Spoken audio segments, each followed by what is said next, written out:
সবাই আমাদের দুঃখ বুঝতে পারে না, কারণ যখন আমরা কারো সাথে দেখা করি আমরা তখন প্রথমেই হাসি। আপনি ফিরে যেতে এবং কোনো কিছু আরম্ভকে পরিবর্তন করতে পারবেন না, কিন্তু আপনি যেখানে আছেন সেখান থেকে শুরু করতে পারেন এবং শেষকে অবশ্যই পরিবর্তন করতে পারবেন। যখন আশা ভাসতে শুরু করে এবং কোনো পথ দেখা যায় না, তখন একবার ভগবত গীতার আশ্রয় নিন। মানুষকে পরিণামের চিন্তা না করে নিজের কর্তব্য পালন করা উচিত।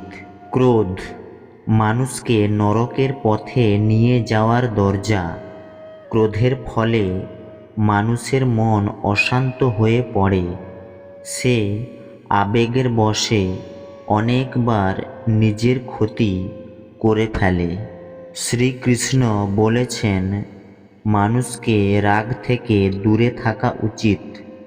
যতই রাগ হোক না কেন, নিজেকে শান্ত করার চেষ্টা করতে হবে।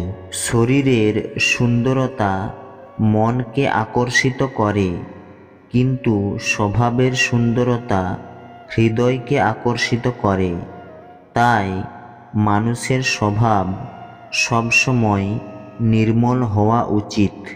যতক্ষণ না আপনি নিজের কাছেই হেরে যাচ্ছেন, ততক্ষণ আপনাকে পৃথিবীর কেউ হারাতে পারবে না।